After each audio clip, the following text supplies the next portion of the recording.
Presiden Joko Widodo membeberkan penyebab utama kenaikan harga beras di pasar, baik tradisional maupun retail modern. Menurutnya, kenaikan harga pangan pokok ini dipicu oleh gagal panen sejak 2023 lalu. Jokowi pun menjelaskan gagal panen di sejumlah wilayah terjadi karena adanya El Nino. Presiden Joko Widodo membeberkan penyebab utama kenaikan harga beras di pasar, baik tradisional maupun retail modern. Menurutnya, kenaikan harga pangan pokok ini dipicu oleh gagal panen sejak 2023 lalu. Jokowi menjelaskan, gagal panen di sejumlah wilayah terjadi karena adanya El Nino, sehingga fenomena tersebut berdampak buruk pada sektor pertanian di tanah air, serta salah satunya padi. Dampak buruknya jumlah produksi menjadi menurun, sementara kebutuhan konsumsi masyarakat cenderung tetap atau bahkan mengalami peningkatan. Jokowi juga menyebutkan kenaikan harga beras tak saja terjadi di Indonesia, namun juga di banyak negara. Kenaikan harga disebabkan oleh adanya perubahan iklim, perubahan cuaca, sehingga banyak yang gagal panen, padahal yang makan tetap. Produksinya berkurang sehingga harganya menjadi naik.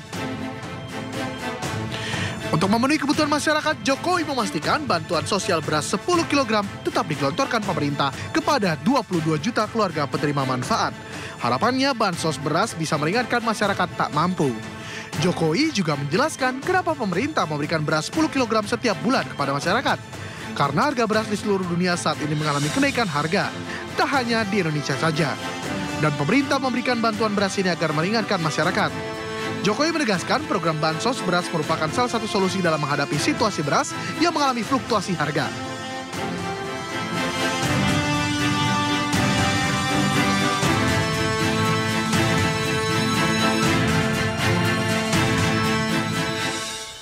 Presiden Joko Widodo akan melanjutkan bantuan 8 juta rupiah per hektar untuk petani yang mengalami gagal panen akibat banjir di 2023. Hal itu diungkapkan oleh Menteri Koordinator Bidang Pembangunan Manusia dan Kebudayaan Muhadjir Effendi. Presiden Jokowi akan melanjutkan bantuan 8 juta rupiah per hektar untuk petani yang mengalami gagal panen akibat banjir di 2023. Hal itu diungkapkan oleh Menteri Koordinator Bidang Pembangunan Manusia dan Kebudayaan Muhadjir Effendi. Muhadjir mengatakan sesuai dengan arahan Presiden, pemerintah memberikan bantuan kepada mereka yang terdampak gagal panen ini, yaitu semacam bantuan untuk kerugian yaitu 8 juta rupiah per hektar secara kelompok, dan sudah disalurkan, dan sekarang ini pemerintah memutuskan melanjutkan karena kemarin bantuan itu belum selesai diberikan kepada petani. Berdasarkan data BNPB, terjadi 331 bencana banjir atau sekitar 44% dari total kejadian bencana yang terjadi pada periode Januari hingga Maret 2023. Bencana banjir yang melanda di Indonesia pada awal tahun 2023 telah mengakibatkan gagal panen di 136 kabupaten kota di 20 provinsi dengan luas total 54.690 hektar. Hingga saat ini pemerintah sudah menyalurkan bantuan sebanyak 2 kali pada 13 Desember 2023 untuk lahan seluas 493,383 hektar untuk 8 kabupaten kota di Provinsi Jawa Tengah, yakni Grobogan, Jepara, Demak, Pati, Kudus, Kota Pekalongan, Brebes, dan Kendal. Dan pada 23 Januari untuk lahan seluas 2.308,86 hektar untuk 5 kabupaten kota di Provinsi Jawa Tengah, yakni Grobogan, Jemara, Demak, Pati, dan Kudus. Muhadjir mengatakan pemerintah menggelontorkan anggaran senilai 233.822 juta rupiah untuk melanjutkan bantuan di tahun 2024. Dengan premi 10 juta per hektar lahan yang diusulkan.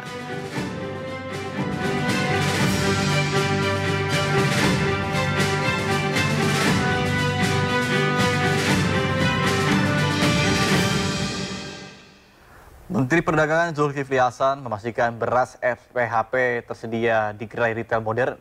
Ia juga memastikan stok beras SPHP aman dan harganya dijamin oleh pemerintah.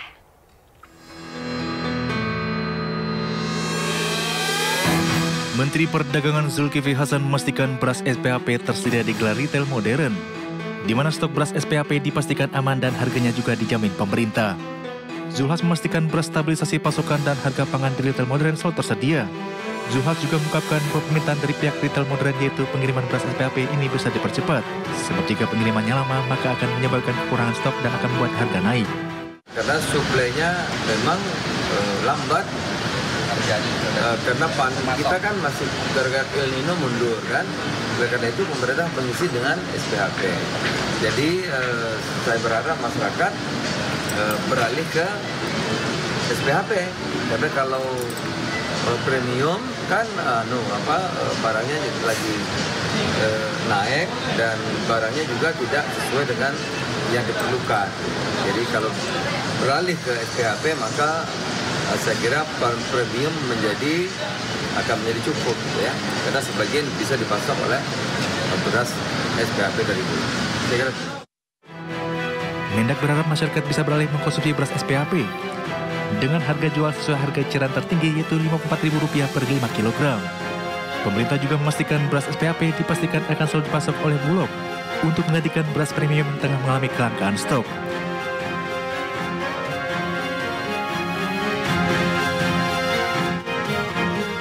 Pemirsa, PT Kereta Api Indonesia telah mendapatkan kucuran anggaran dari China Development Bank atau CDB sebesar 448 juta dolar Amerika Serikat atau sekitar 7 triliun rupiah. Utang ini digunakan untuk menambal cost overrun atau pembengkakan biaya kereta cepat Wush. PT Kereta Api Indonesia telah mendapat kucuran anggaran dari China Development Bank atau CDB sebesar 448 juta dolar Amerika atau sekitar 7 triliun rupiah. Utang ini digunakan untuk menambal cost overrun atau pembengkakan biaya kereta cepat Wush. Adapun nilai cost overrun kereta cepat Wush yang disepakati PT Pilar Sinergi BUMN Indonesia dan konsorsium perusahaan perkeretaapian Tiongkok, Beijing Yawan HSR Co Ltd senilai 1,2 miliar dolar Amerika atau 18,2 triliun rupiah. Merespon hal tersebut, Wakil Menteri BUMN Kartika Wiroatmojo atau Tiko mengatakan pinjaman CDB kepada KAI diinjeksi atau dikucurkan ke PT Kereta Cepat Indonesia China dalam bentuk pinjaman pemegang saham. Sehingga dana segar itu nantinya dialokasikan untuk menutupi sebagian dari nilai cost overrun.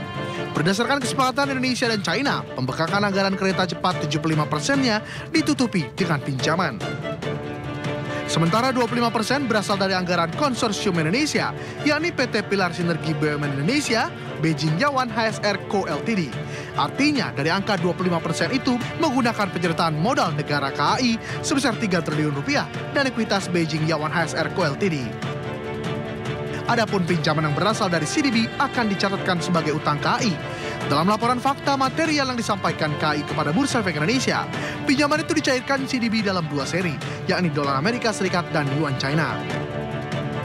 Pencairan dilakukan dalam 2 seri, yakni fasilitas A dengan nominal 230,9 juta dolar Amerika atau setara 3,6 triliun rupiah pada 7 Februari 2024. Kedua, fasilitas B sebesar 1,54 miliar yuan China atau setara 217 juta dolar Amerika atau 3,3 triliun rupiah pada 5 Februari.